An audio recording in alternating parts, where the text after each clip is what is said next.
So hello viewers, एक बार फिर से आप सभी का स्वागत है हमारे इस मोबाइल रिपेयरिंग की फ्री क्लास में। तो आज की इस वीडियो में हम बात करने वाले हैं PMI 632 चार्जिंग आईसी के बारे में।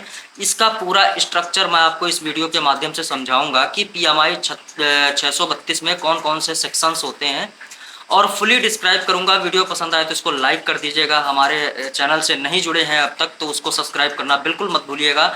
और वीडियो शुरू करने से पहले मैं बता दूं कि हमारा एक और दूसरा यूट्यूब चैनल है जिसपे मोबाइल रिपेयरिंग की वीडियोस आना शुरू हो गई हैं, तो उसका लिंक नीचे डिस्क्रिप्शन बॉक्स में है। आप वहां से जाकर के उसको चेकआउट कर सकते हैं, उसको ज्वाइन कर सकते हैं, क्योंकि आने वाले समय में मेरा बहुत सारा वीडियो उसी पे आने वाला है। बहुत सारी वीडियोस जीरो से हीरो तक की लेवल की वीडियोस आने वाली हैं, तो आप उसको देर ना करते हुए डिस्क्रिप्शन बॉक्स में उसका लिंक है, वहां से जाकर के ज्वाइन कर सकते हैं। आप देर ना करते हुए इस वीडियो को शुरू करते हैं।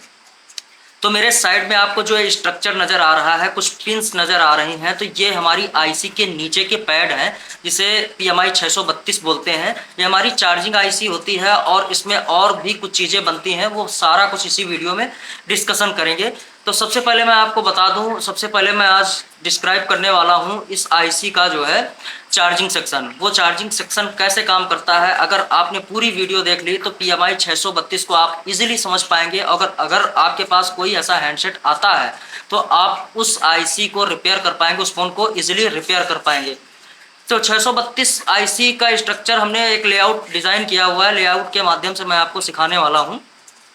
तो ये हमारी आईसी है PMI 632। यहाँ पर हमारा 5 वोल्ट जो है वी बस चार्जिंग वाला वोल्टेज एक कैप के थ्रू इन होता है हमारी OVP आईसी में। OVP आईसी क्या है उस पर मैंने फुली डिस्क्राइब किया, एक वीडियो बना रखी है, आई बटन पर लिंक है, वहाँ से जाकर के उसको देख लीजिए। OVP आईसी के विषय में पूरी जानकारी दी है। तो ये हमारी ओवर वोल्टेज प्रोटेक्शन आईसी होती है। इस पे जो है हमारा चार्जिंग का 5 वोल्ट जो है इन होता है इन 3 बॉल पर, और ये इन होने के बाद में ये हमारा निकल के कहाँ जाता है, हमारी PMI 632 आईसी में। और ये लाइन जो है एक सेंसर पैड से कनेक्टेड होती है और साथ में एक कैप लगा होता है जो कि ग्राउंड से कनेक्टेड होता है। ये सेंसर का क्या काम होता है, अगर इस लाइन में कोई भी प्रॉब्लम आती है तो ये लाइन अपने आप को शट डाउन कर लेगी, ये लाइन शॉर्ट हो जाएगी, या फिर इस लाइन में कोई भी प्रॉब्लम आती है तो हमारी OVP आईसी ही शॉर्ट हो जाएगी और पूरी लाइन को सुरक्षित कर देगी, प्रोटेक्शन देती है। तो उसके बाद जैसे ही इस पे 5 वोल्ट इन होता है, इन होने के बाद यहाँ पर सबसे पहले एक आपको कैप मिलेगा USB MID का। इस पर आपको चार्जिंग जितना वोल्टेज ही देखने को मिल जाएगा। ये MID का वोल्टेज सबसे पहले बन जाता है, और जब यहाँ पर आप चेक कर लेंगे तो आपको क्लियरली पता हो जाएगा कि हमारी आईसी के पैड के नीचे जो है, पैड पे जो है हमारा 5 वोल्ट इन हो रहा है। अब उसके बाद यही MID का वोल्टेज जो है हमारी आईसी में दोबारा जाता है। वो किस लिए जाता है, क्योंकि इसी आईसी से कनेक्टेड होता है हमारा फ्लैश लाइट। जब भी हम चार्जिंग लगाते हैं तो ऊपर नोटिफिकेशन में फ्लैश लाइट जलता है, वो हमें बताता है कि आपकी चार्जिंग होने लगी है। और जब यही MID की लाइन जो है, जब हम कैमरे से फ़ोटो खींचते हैं या फ्लैश लाइट को ऑन करते हैं तो यही MID का लाइन वहाँ पे वर्क करता है। वो आगे किसी दूसरी वीडियो में हम इस सेक्शन को अलग से समझेंगे। आगे जैसे ही ये बनेगा, एक हमारा बूट कैप लगा होता है, एक साइड से कनेक्ट होता है। ये बूट कैप हमारी आईसी को इनेबल करता है, और इसके इस साइड में 8 वोल्ट, यानी कि जितना हमारा VPS बनता है उससे जस्ट 2 गुना जो है 8 वोल्ट बनता है, ताकि हमारी आईसी इनेबल हो सके और चार्जिंग LDOs ऑन हो सके। तो दूसरा बूट कैप जो होता है उसके दूसरे साइड में हमारा कनेक्ट होता है VPH पावर। ये एक स्विचिंग कॉइल होती है, स्विचिंग कॉइल के एक सिरे पर कनेक्ट होता है VPH पावर। VPH पावर हमारे पूरे मदरबोर्ड में फैल जाता है। Light section, graphic section, network section, wifi section, और जो भी आईसीज लगी होती है उनको ऑन करने के लिए, पावर देने के लिए VPH दिया जाता है। VPH क्या है, अगर आप पहली बार वीडियो देख रहे हैं ये वाली, तो VPH पर मैंने पूरी जानकारी दी है, उसका भी वीडियो जो है डिस्क्रिप्शन बॉक्स में है, और हमारी प्लेलिस्ट में हमारे चैनल पर विजिट करके देख सकते हैं। उस तरीके की वीडियो आपने शायद ही कभी देखी हो, क्योंकि VPH का मैंने पूरे VPH की पूरी जानकारी उस वीडियो में दी है, और उसको आप इजीली समझ सकते हो, जाकर के चेकआउट कर लीजिए। इस स्विचिंग कॉइल के एक साइड में कनेक्ट होता है हमारा ये बूट कैप, और यहाँ से VPH बन जाता है। और दूसरी साइड में 8 वोल्ट आप चेक करेंगे तो 8 वोल्ट आपको देखने को मिलेगा इस VPH से जस्ट 2 गुना, और यहीं से हमारा चार्जिंग स्ट्रक्चर यानी चार्जिंग का सीक्वेंस स्टार्ट होता है। ये लाइन हमारे PMI 632 में VPH बन करके चली जाती है, क्योंकि इसके और भी कुछ सेक्शंस होते हैं, जैसे ग्राफिक सेक्शन हो गया, उसको ऑन करने के लिए इस आईसी को दोबारा से VPH की ज़रूरत होती है और ये यहीं पे जा करके इन होता है। अब उसके बाद में हमारे बैटरी कनेक्टर पर हमारी चार्जिंग होती है, वो किस तरीके से होती है, एक लाइन निकल के जाती है वोल्टेज प्लस की, जो VBAT लाइन बोलते हैं, ये भी एक सेंसर पैड से कनेक्टेड होती है। बता दिया कि सेंसर पैड ऐसा होता है कि अगर लाइन में कोई भी प्रॉब्लम होगी तो ये पैड अपने आप को शॉर्ट कर देगा और शॉर्ट करने के बाद में इस लाइन को शट डाउन कर देगा, ताकि हमारे फ़ोन में और ज़्यादा प्रॉब्लम्स ना क्रिएट हों। अब यहीं से हमारा जो है VBAT थर्म की लाइन बनती है और ये एक 100 आर यानी 100 ओम्स का रेजिस्टेंस, 100 ओम का रेजिस्टेंस लगा होता है। उससे हमारी जो है थर्मल की लाइन जो है हमारे बैटरी कनेक्टर पर कनेक्ट होती है। ये टेम्परेचर का रेजिस्टेंस भी लगा होता है और टेम्परेचर की लाइन होती है, जो कि बताती है कि हमारी बैटरी जो है कितनी % चार्ज है, कितना चार्ज है। और बैटरी को पहचानने के लिए एक लाइन निकलती है जिसको बोलते हैं बैटरी ID, और ये बैटरी की ID की लाइन में भी एक रेजिस्टेंस कनेक्ट होता है जो 1K का होता है, और 1K का रेजिस्टेंस ये हमारी ID की लाइन से कनेक्ट होता है। ID हमारी बैटरी की पहचान बताती है और यही हमारे फ़ोन को सेंस करवाती है कि अभी बैटरी कनेक्ट है, आप चार्जिंग शुरू कीजिए। ये सारी चीज़ें कनेक्ट होने के बाद में यहाँ से हमारे CPU से 2 लाइन्स आती हैं और उन लाइन्स को बोलते हैं, CPU से इन होती है USB DM और USB DP। ये लाइन हमारे डाटा ट्रांसफ़र के लिए कनेक्ट होती हैं, फास्ट चार्जिंग सपोर्ट करने के लिए कनेक्ट होती हैं, और इन्हीं लाइन्स के कनेक्ट होने से हम अपने मोबाइल फ़ोन का डाटा ले सकते हैं और सॉफ्टवेयर को इंस्टॉल कर पाएंगे अगर ये लाइन्स कनेक्टेड हैं। आपस में शॉर्ट हो जाएंगी, अगर ये लाइन्स आपस में शॉर्ट हो गई तो आपका हैंडसेट हो सकता है डेड हो जाए या फिर फेक चार्जिंग में चला जाए। अब इसमें इस लाइन में अगर इस PMI 632 के इस चार्जिंग सेक्शन और इस सीक्वेंस में अगर कोई भी प्रॉब्लम आती है, जैसे कि आपका ये कैप शॉर्ट हो गया, तो आपका हैंडसेट हो सकता है डेड हो जाए, हो सकता है फेक चार्जिंग में चला जाए।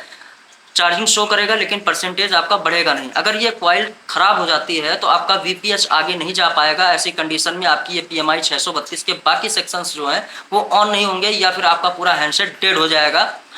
अगर ये बैटरी ID या थर्मल की लाइन जो है आपकी ख़राब हो जाती है, रेजिस्टेंस का वैल्यू जो है कम ज़्यादा हो जाता है, तो हो सकता है आपके हैंडसेट पे चार्जिंग एरर का मैसेज आ जाए। तो ये कुछ फॉल्ट थे जो कि PMI 632 में आ सकते हैं, जो कि मैंने आपको बताना ज़रूरी समझा। अब आगे देख लेते हैं कि इसका दूसरा सेक्शन कौन सा है। तो उसको समझने के लिए हमारा जो दूसरा सेक्शन है वो PMI 632 का बूट सीक्वेंस है, इसको भी थोड़ा सा समझ लेते हैं। आगे मैं बोर्नियो स्कीमेटिक के माध्यम से भी आपको समझाऊंगा कि PMI 632 में कौन कौन सी लाइन कहाँ जाती हैं। तो ये बूट सीक्वेंस समझने के लिए यहाँ पे हमने 3 चीज़ों को इंपोर्ट कर लिया है। PMI 632 का लेआउट है, दूसरा हमारी पावर IC है और तीसरा हमारा CPU है। 3 चीज़ें यहाँ पर अहम भूमिका निभाते हैं। तो जैसे ही हमारी IC में VBus 5 वोल्ट इन हुआ, इन होते ही यहाँ से एक लाइन निकलती है जिसको हम VPS बोलते हैं, और ये VPS जाता कहाँ पे है, हमारी पावर IC में इंसर्ट होता है। पावर IC को ऑन करने के लिए VPS की आवश्यकता होती है, और फिर उसके बाद हमारी PMI IC एक वोल्टेज और बनाती है 1.8 का, जिसको हम सिस्टम ओके बोलते हैं। जैसे ही ये पावर IC में सिस्टम ओके जाता है, वहाँ से एक पावर ऑन रीसेट का 1.8 वोल्टेज जो है हमारी PMI 632 को दिया जाता है, और साथ में हमारे CPU को भी दिया जाता है। ये पावर IC बताती है कि आपने जो सिस्टम ओके दिया है, यानी आप ओके हैं, तो हमारा जो ये सेक्शन है पावर IC का, ये भी कम्प्लीटली ओके है। और ये CPU को भी बताती है और PMI 632 को भी बताती है। उसके बाद CPU और पावर IC का कम्युनिकेशन होता है। वो कम्युनिकेशन क्या होता है उस पर आने वाली वीडियो में बताऊंगा, क्योंकि उसका भी सीक्वेंस एक बहुत ज़्यादा टाइम ले लेगा। अगर उसको भी समझाऊंगा तो वीडियो बहुत ज़्यादा लंबी हो जाएगी। हमारा आज का टॉपिक सिर्फ और सिर्फ PMI 632 था। जैसे ही कम्युनिकेशन होगा, उसके बाद हमारे कुछ वोल्टेज जो है प्रोड्यूस होंगे पावर IC से, CPU को दिए जाएंगे। CPU ऑन हो जाएगा। ऑन होने के बाद में ये एक लाइन जो है पावर IC को भी भेजेगा और साथ में हमारी PMI 632 को भी भेजेगा। उस लाइन को हम बोलते हैं 1.8 की PS होल्ड। ये PS होल्ड की लाइन होती है। अगर ये लाइन शॉर्ट हुई या डिस्कनेक्ट हो गई तो हमारा कोई भी वोल्टेज जो है स्टेबल नहीं रहेगा, सारे वोल्टेजेस फ्लक्चुएशन में आ जाएंगे। हो सकता है PMI 632 अपना सिस्टम ओके पावर IC को ना दे, या फिर पावर ऑन रीसेट हमारी पावर IC CPU को ना दे, या PMI 632 को ना दे। उसके बाद जो है यहीं से सीपीयू से जब सारी चीज़ें ओके हो जाती हैं तो दो लाइंस हमारी पावर आईसी को और हमारे PMI 632 को कंट्रोल करने के लिए होता है। आपको पता होगा कि अगर ये लाइन नहीं कनेक्ट है तो कोई भी कम्युनिकेशन नहीं होगा। इस लाइन को बोलते हैं SPMI क्लॉक। और दूसरी लाइन जो होती है वो डाटा की लाइन होती है, SPMI डाटा की लाइन होती है। क्लॉक डाटा दो ऐसी लाइन्स होती हैं जो हर एक आईसी को सीपीयू कमांड के थ्रू कंट्रोल करता है। तो ये हमारा हो गया PMI 632 का बूट सीक्वेंस। अब इस PMI 632 में एक सेक्शन और होता है और वो सेक्शन होता है हमारा ग्राफिक सेक्शन। इसको भी समझ लेते हैं इजली कैसे हमारा PMI 632 ग्राफिक बनाता है। तो यहाँ पर लेआउट हमने ले लिया है PMI 632 का। यहाँ पर जैसे ही VPH पावर यानी हमारा VPH 3.6 से लेकर के 4.2 जैसे ही इस आईसी पे इन होगा, इन होने के बाद में यहाँ पे एक जो है स्विचिंग होगी और वो बूस्ट कॉइल लगी होती है हमारी, जहाँ पर एक साइड में ये PMI 632 से कनेक्ट होती है और दूसरे साइड VPH पावर से कनेक्ट होती है। और 10 वोल्ट का यहाँ पर एक कैप लगा होता है जिसका एक सिरा ग्राउंड होता है, एक सिरा जो है VPH पावर से कनेक्ट होता है। ये स्विचिंग होने के बाद जैसे ही बूस्टिंग होती है, हमारी कॉइल बूस्ट करती है। बूस्ट करने के बाद यहाँ पर एक कैप लगा होता है जिसको बूट कैप कहते हैं। हमारा जो है ग्राफिक सेक्शन अनेबल हो जाता है। इनेबल होने के बाद फिर क्या होता है, ये 10 वोल्ट का कैपेसिटर होता है। एक साइड, दोनों साइड पे यहाँ पे मल्टीमीटर से आपको GR देखने को मिलेगा। यहाँ पर कोई भी ग्राउंड आपको देखने को नहीं मिलेगा। किसी भी सेक्शन को ऑन करने के लिए एक बूट कैप लगाया जाता है जो कि सीरीज में लगा हुआ होता है। अब उसके बाद जो है यहाँ पर वी डिस्प्ले MID का वोल्टेज जनरेट हो जाता है। ये भी एक कैप के थ्रू लगा होता है। एक साइड में ग्राउंड होता है और यहाँ पर एक सेंसर कनेक्ट होता है। अगर ये शॉर्ट हो गया तो हमारा पूरा ग्राफिक सेक्शन जो है वो शट डाउन हो जाएगा, हमारे फ़ोन पे डिस्प्ले आना बंद हो जाएगा। तो ये सेंसर की लाइन कनेक्ट होते हैं। साथ में एक कैप हमारा 100K का कनेक्ट होता है, वो रेजिस्टेंस कनेक्ट होता है 100K का। ये भी एक साइड से ग्राउंड होता है। इतनी चीज़ें कनेक्ट होने के बाद अब हमारी आईसी जो है 2 वोल्टेजेस प्रोड्यूस करती है और वो वोल्टेजेस हमारे डिस्प्ले कनेक्टर पर जाते हैं। कौन कौन से वोल्टेजेस होते हैं, एक LCD VSP 5 वोल्ट का वोल्टेज होता है और ये भी एक बड़े कैप के साथ कनेक्ट होता है। और दूसरा हमारा VSN यानी नेगेटिव वोल्टेज होता है 5 वोल्ट का। अब ये प्लस माइनस का वोल्टेज होता है, plus 5 volt minus 5 volt. Multimeter से चेक करेंगे तो एक साइड में यहाँ पर एक कैप लगा होगा, उस पर आपको प्लस 5 वोल्ट मिलेगा और दूसरा आप चेक करेंगे तो माइनस 5 वोल्ट मिलेगा। जब भी आप GR चेक करेंगे तो प्लस वाली लाइन पे GR देखने को मिलेगा। वहीं आपको रिवर्स मोड में चेक करना पड़ेगा तो आप मल्टीमीटर के प्रॉप्स को चेंज करने के बाद ही नेगेटिव वाले वोल्टेज को चेक कर पाएंगे, वहां पर GR को चेक कर पाएंगे। तो ये हमारी PMI 632 का ग्राफिक सेक्शन था। आई होप इजिली आपको समझ में आया होगा। अब चलते हैं बोर्नियो स्कीमेटिक में और वहां पर भी इसको समझ लेते हैं कि हमारा ये स्ट्रक्चर कैसे काम करता है। तो यहाँ पर हमने इम्पोर्ट कर लिया है, हमने बोर्नियो स्कीमेटिक को ओपन कर लिया है और 3 चीज़ें इंपोर्ट की हैं। Redmi 8A का हमने हैंडसेट जो है डायग्राम ले लिया है और Redmi 8A का डायग्राम लेने के बाद यहाँ पर मैं आपको दिखा रहा हूँ। सबसे पहले लेआउट है हमारे सामने, ये हमारा मदरबोर्ड दिख रहा है आपको। और मदरबोर्ड में मैं आपको दिखा दूँ कि 1 मिनट, ये थोड़ा सा डिस्टर्ब कर रहा है मुझे, तो इसको साइड कर लेते हैं। इस तरीके से ये हमारा लेआउट दिख रहा है आपको मदरबोर्ड में। और यहाँ पर हम आईसी उठा लेते हैं U1101, ये हमारी जो है PMI 632 लगी हुई है। इसको यहाँ से कॉपी करेंगे और अपने बोर्नियो स्कीमेटिक में पेस्ट कर देंगे। और अब यहाँ पर ओपन हो गया हमारा जो है PMI 632। तो यहाँ पर सबसे पहले आप देख सकते हैं ये V बस 5 वोल्ट इन हुआ, एक कैप लगा हुआ है और एक सेंसर पैड लगा हुआ है। ये हमारी 3 बॉल पर 1, 10 और 11 पे जाता है। इसको यहाँ पर देख लेते हैं कि हमारा V बस कहाँ पर इन हुआ। तो हमारी PMI 632 लगी हुई है। यहाँ से हम सबसे पहले ट्रैक करेंगे, ये हमारा जो है चार्जिंग कनेक्टर है। ये कनेक्टर लगा हुआ है V2B कनेक्टर। यहाँ पे ये 5 वोल्ट लाइन जो है हमारी V बस की लाइन है। अब ये कहाँ जाती है, ये जाती है डायरेक्ट हमारे PMI 632 में और कनेक्ट होती है, पहले जाती है OVP IC में, जो कि मैंने अपने स्ट्रक्चर में भी बताया आपको। ये साइड से 3 बॉल पे कनेक्ट होती है और यहाँ से आउट हो जाती है। आउट होने के बाद एक सेंसर पैड से कनेक्ट कैप से कनेक्ट होकर के 3 बॉल पे चली जाती है। अब ये 3 बॉल हैं, इनके नंबर मैं आपको दिखा दूं जो कि वहाँ पर स्कीमेटिक में आपको देखने को मिल जाएगा।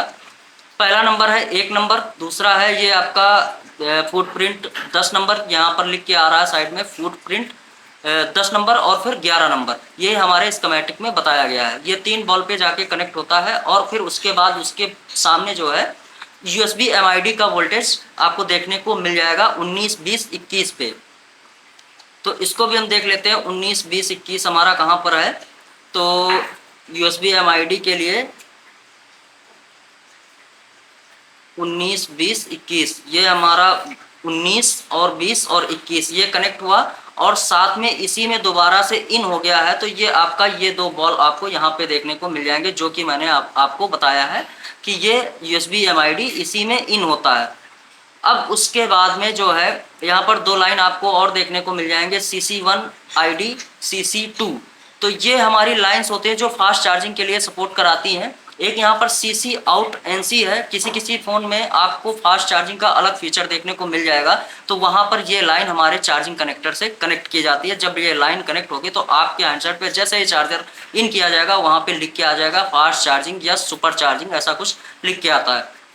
उसके बाद यहाँ पे इन होता है CPU से USB HSDP, ये हमारा 49-58 नंबर पिन पे आता है। उसके बाद VBAT की लाइन आती है 74-75, ये सेंसर की लाइन होती है VBAT की लाइन। और उसके बाद बैटरी ID और बैटरी थर्मल हमारा कनेक्ट होता है 76 और 67 पिन नंबर पे। चेक कर लेते हैं ये बैटरी ID और थर्मल का 76 और कितना नंबर था, एक मिनट हम देख लें, 76 और 67, 76 ये 74 नंबर पिन पे आना चाहिए हमारा। 74 नंबर पिन हमारी ये है। तो ये हमारा कहाँ है गया है, आप देख लीजिए ID की लाइन है तो ये हमारे बैटरी कनेक्टर पे, थर्मल की लाइन है तो बैटरी कनेक्टर पे जाके कनेक्ट होगी। ये आपको दिख रहा है VBAT की लाइन है हमारी 64 नंबर पे, हमने इसको चेक किया है 64 नंबर पे हमने चेक किया है बैटरी सेंस। उसके बाद जो है 76 पे हम चेक करेंगे बैटरी थर्मल हमारा कहाँ जाता है। अगर ये लाइंस आपकी ब्रेक होंगी तो बैटरी आपकी चार्ज नहीं होगी और चार्जिंग एरर का मैसेज आ जाएगा। 70 आपका 76 56 नंबर है, फिर 67 नंबर है और उसके बाद ये आपका हो गया बैटरी थर्मल। ये आपका कनेक्ट कहाँ होता है, ये जाता है यहाँ से कनेक्ट होके इस साइड से कनेक्ट हो जाता है आपका, यहाँ पे आकर के कनेक्ट होता है ID पे, थर्मल पे। और ये यहाँ पे आपको दिख रहा होगा, यहाँ पे थर्मल की लाइन है। ID की लाइन भी आपको दिखा दूँ कहाँ से जाकर के, ये रजिस्टर से जाकर के कनेक्ट होगी। ये हमारा लगा हुआ है बैटरी ID और उसके बाद ये हमारी डायरेक्ट जाती है PMI 632 में। अब इसके बाद इस स्कीमेटिक में हम देख लेते हैं हमारा जो है चार्जिंग का सेक्शन जो है वो चार्जिंग के लिए ये हमारी कॉइल लगी हुई है और यहाँ से VPS भी बनता है। तो VPS L1101 है, इसके साइड में लगी होगी, ये कॉइल लगी हुई है, शायद दो में से एक कॉइल होती है। ये VPS पावर है, आप देख सकते हैं इसका पूरा जाल बिछा हुआ है हमारे हैंडसेट में, जगह जगह जाता है। Network section, graphic section, power section, हर जगह ये डिस्ट्रीब्यूट किया जाता है। और यहाँ पे आपको देखने को मिल जाएगा VPH पावर, ये VBAT की लाइन है। VBAT की लाइन मैंने ऑलरेडी आपको समझा दी है। और बूट पावर, बूट कैप वगैरह सारी चीज़ें यहाँ पे आपको देखने को मिल जाएंगी। वीडियो लंबी हो रही है इसलिए इसको जल्दी जल्दी थोड़ा सा एक्सप्लेन कर रहा हूँ मैं। अभी इसके बाद जो है हम देख लेते हैं इसका और दूसरा सेक्शन जो मैंने आपको बताया था, ग्राफिक सेक्शन थोड़ा सा समझ लेते हैं। हमारा ग्राफिक सेक्शन, ये VPS पावर यहाँ से इन हुआ। दूसरा VPS पावर के साथ में हमारी एक कॉइल लगी हुई है जो कि एक कैप से कनेक्टेड है। ये कॉइल हमारी इसके अंदर शॉर्ट सर्किट करवा के जो है बूस्टिंग करती है। बूस्ट करने के बाद डिस्प्ले MID की लाइन यहाँ से सेंसर से कनेक्ट हो जाती है। और यहाँ पे मैंने जो 100K का रजिस्टर आपको बताया था वो रजिस्टर भी लगा हुआ है। उसके साइड में इधर इस साइड देख लीजिए, ये बूट कैप लगा हुआ है। ये सारी चीज़ें कंप्लीट होने के बाद में इसकी 8 नंबर पिन से और 36 नंबर पिन से हमारा जो है ग्राफिक सेक्शन बनता है, यानी दो लाइन बनती हैं जो कि जाती हैं हमारे कहाँ पर, डिस्प्ले कनेक्टर पे। चेक करने के लिए मैं आपको दिखा दूँ, ये हमारा डिस्प्ले कनेक्टर लगा हुआ है, इस पे ये आउट होती हैं। अगर ये लाइंस आपकी ब्रेकेज हैं या फिर ये नहीं बन रही हैं तो आप समझ लीजिएगा आपकी ग्राफिक IC यानी PMI 632 में प्रॉब्लम आ रही है। तो आई होप ये वीडियो आपको समझ में आई होगी। हो सकता है वीडियो लंबी हो गई हो तो आप थोड़ा सा बोर हो गए होंगे, लेकिन पूरा समझने के लिए वीडियो आपको पूरी देख लेनी चाहिए, रिपीट करके देख लेनी चाहिए। नए हैं चैनल पर तो सब्सक्राइब ज़रूर कर लीजिएगा। ऐसे ही वीडियोस पाने के लिए हमारे चैनल से जुड़ जाइए। वीडियो पसंद आई हो तो एक लाइक ज़रूर कर दीजिएगा। हमें प्रोत्साहन देने के लिए, हमें मोटिवेट करने के लिए हमारे कमेंट बॉक्स में एक अच्छा सा कमेंट कर दीजिए। मिलते हैं अपनी नेक्स्ट वीडियो में गाइस, तब तक के लिए बाय बाय।